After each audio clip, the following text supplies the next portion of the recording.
Before we settled down, my wife said she needed a final night with her ex. They say the moments that define your life are rarely the ones you see coming. For me, it wasn't the proposal or even the wedding day.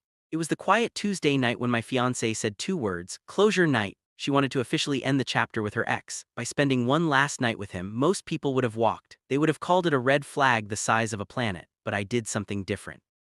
And that decision led to a chain reaction of secrets, pressure, and a revelation that would either forge our relationship into something unbreakable or shatter it into a million pieces. This is the whole unvarnished story, lock, stock, and barrel.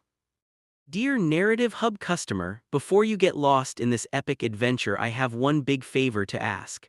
Statistics have shown us that most of our customers have not yet subscribed to this channel. Subscribe now and help us hit 1,000 subscribers to unlock even more epic tales. Thank you. Our life was perfect. That's the only word for it. James Anderson and Jennifer Smith.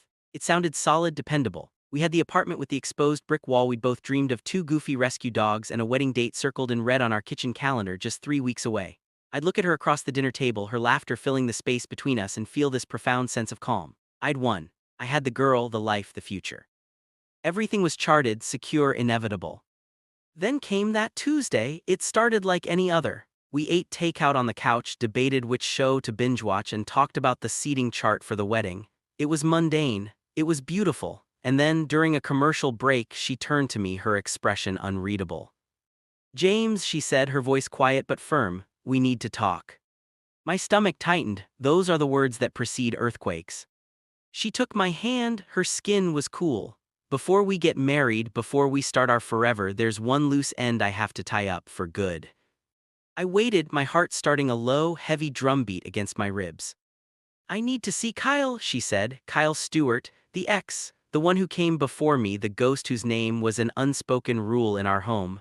I need one final night with him for closure." The request didn't land like a request. It felt like a grenade rolled gently across the table, the pin already pulled. The air crackled. The silence in the room was suddenly deafening, broken only by the tinny sound of a car commercial on the television. My mind went blank, then raced in 1,000 directions at once. One night with him, what did that even mean? "What's the word?" came out like a croak. "I'm calling it a closure night," she said, as if giving it a name would make it sane. "It's the only way to burn the ships, to fully close that chapter so I can be 100% yours with no ghosts, no what-ifs." I stared at her, trying to connect this woman to the one who was just debating flower arrangements with me. I saw no deceit in her eyes, no malice, just a chilling sort of resolve. This wasn't a negotiation, it was a statement of fact. What do you do in that moment? The no feels like a prison sentence of doubt, a future spent wondering what if. But the yes feels like a betrayal you're signing off on yourself. "What would you do?" I stammered, my mind grasping for the rulebook on this. "There isn't one. What does that entail, Jennifer?" "No questions," she said softly, but with the hardness of steel underneath. "You either trust me or you don't, it's that simple." But it wasn't simple. It was the most complicated thing I'd ever heard. Was this a genuine need for closure, or the most brilliant con I'd ever fallen for? I looked at the woman I was about to promise my life to, and for the first time I felt like I was looking at a stranger. I had to make a choice that would either prove my trust or reveal my deepest fears. Little did I know, the real reason for this night was far beyond anything I could have possibly imagined. And the first clue to the whole twisted affair was already sitting in our apartment, in plain sight, if only I'd known where to look. The next 2 days were a masterclass in tension. We spoke in clipped, polite sentences. We moved around each other like strangers in a hotel lobby. The easy intimacy we'd built over 3 years had evaporated, replaced by a thick, suffocating fog of the unspoken. I tried to argue, to reason with her. "Just talk to him on the phone," I pleaded one morning over a silent breakfast. "Have coffee. Why does it have to be a whole night, Jen?" "Because that's what it has to be," she replied, not looking up from her plate. "James, if you truly love me, you'd try to understand." That was her trump card. It was emotional blackmail of the highest order, and it worked. Because I did love her, more than my own pride, apparently, more than my own sanity. So on Thursday evening I said the word, yes. It felt like it was ripped from my throat. The moment I said it, a sliver of relief washed over her face, which was almost immediately replaced by a profound sadness. It was the look of someone who had won a battle they never wanted to fight. And then the night arrived. She got ready in our bedroom, the one we shared. I sat on the couch pretending to watch TV, listening to the sounds. The zip of a dress, the click of a makeup compact, the soft spray of perfume, the same scent she wore on our first date. Each sound was a tiny cut. She walked out wearing a simple black dress. She looked beautiful, and it made everything 1,000 times worse. "I'll be back before sunrise," she said, her voice trembling slightly. "My phone will be off." "Of course it will be." She kissed me on the cheek. It was cold, hesitant. Then she turned and walked out the door. The click of the lock behind her was the loudest sound I had ever heard. And then silence. I was alone in our perfect apartment, which now felt like a perfect cage. The first hour was the worst. My mind was a movie projector, playing films I didn't want to see. Every possibility, from the painfully innocent to the brutally graphic, flashed behind my eyes. I paced the floor. I opened the fridge and stared blankly inside. I counted the books on our shelves, anything to stop the screaming in my head. I fought every instinct to call her, to text, to get in my car and track her down like some crazed private eye. I had given my word. But what was my word worth when my future was spending the night in another man's house? My eyes landed on our closet. Inside, on the top shelf, was a small, polished wooden box. Jennifer's box of memories, she called it. Old ticket stubs, photos, silly things from her life before me. I'd always respected her privacy. It was her past, but tonight her past was my present. Tonight, that box felt less like a collection of memories and more like a container of evidence. Every sane part of my brain screamed at me to leave it alone, to honor the one shred of trust we had left. But a louder, more primal instinct took over. The instinct that told me the answers to this insane, gut-wrenching night were locked inside that box. I remembered where she kept the tiny spare key taped to the bottom of her jewelry box. My hands shook as I retrieved it. With a deep breath, I unlocked the box. What I found inside wasn't a stack of old love letters or faded photographs of her and Kyle. It was something else entirely. Something that made my blood run cold. This wasn't about love or closure. This was about a secret she was willing to risk our entire future to keep. The box didn't smell of old perfume, it smelled of paper and ink. The first thing I pulled out was a thick, formal-looking document bound with a staple in the top left corner.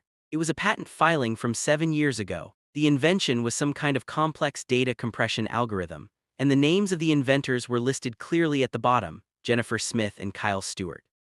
Underneath it was a folder. I opened it. It was full of legal letters printed on the heavy, expensive letterhead of a corporate law firm representing a tech giant called Omni Corp.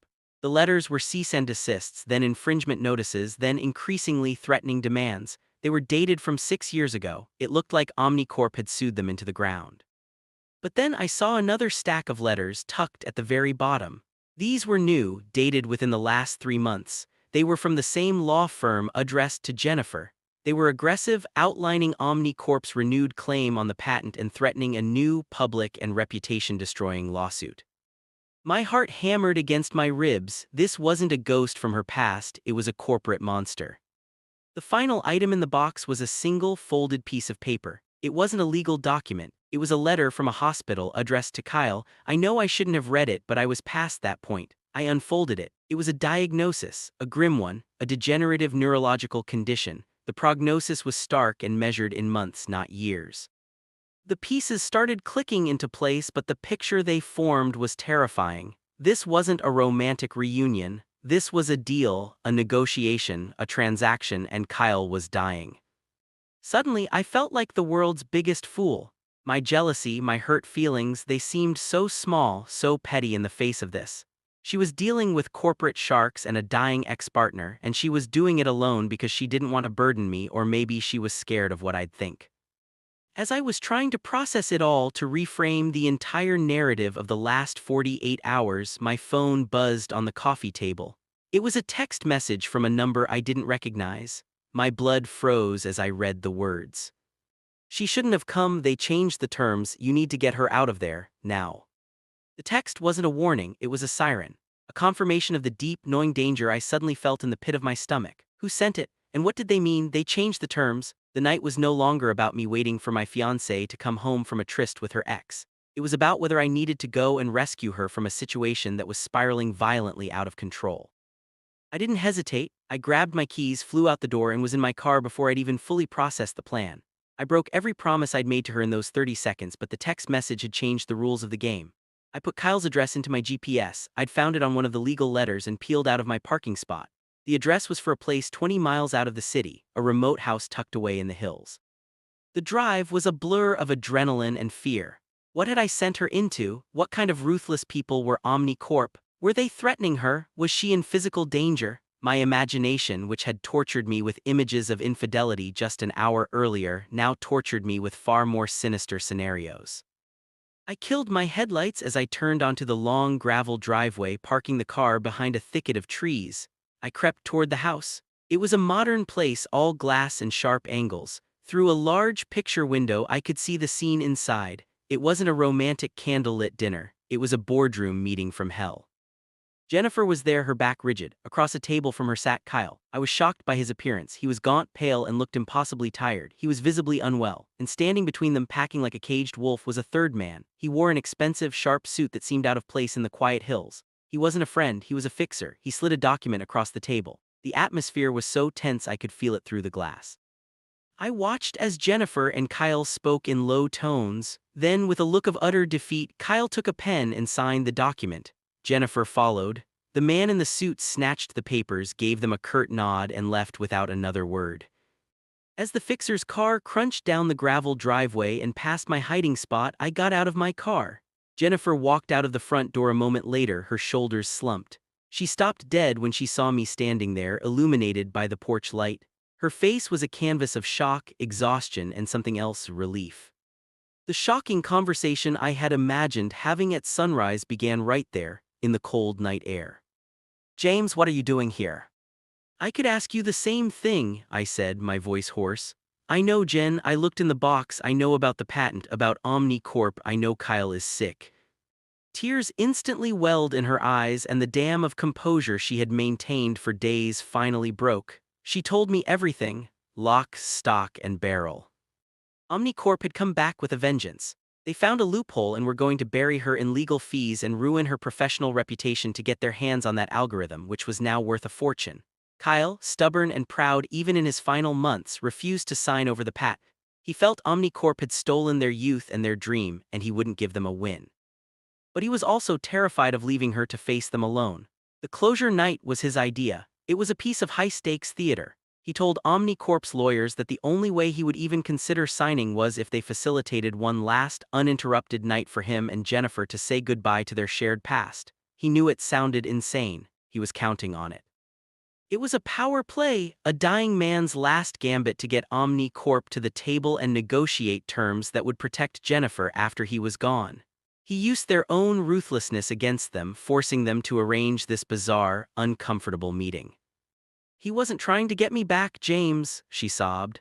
"He was trying to protect me. He leveraged the only thing he had left, this story, this drama, to make them add a clause that indemnifies me from all future liability. He was setting me free." "The text," I said, pulling out my phone. "Who sent this?" She looked at the number and her eyes widened. "That's the fixer's number, the man in the suit. He must have felt guilty." We stood there in the silence, the weight of everything finally settling. We got in my car and drove home as the first hints of dawn painted the sky orange. The secret was out. It wasn't the secret of infidelity I had feared, but a secret of desperation, loyalty, and a painful, complicated past. Our relationship hadn't been tested by a simple question of trust. It had been put through a crucible of corporate greed, mortality, and sacrifice. They say the moments that define your life are rarely the ones you see coming. That night shattered the perfect, simple picture of the life I thought we had. But as the sun rose, I looked over at Jennifer, her face exhausted but honest, and I knew what was being forged in its place was something real, something unbreakable. It wasn't built on the fantasy of perfect trust with no secrets. It was built on the gritty reality of facing the ugly, complicated truth together and choosing to hold on tighter. It taught me that trust isn't about knowing everything. It's about what you do when the secrets finally come to light. And that, I realized, was a foundation strong enough to build a forever on. Lock, stock, and barrel.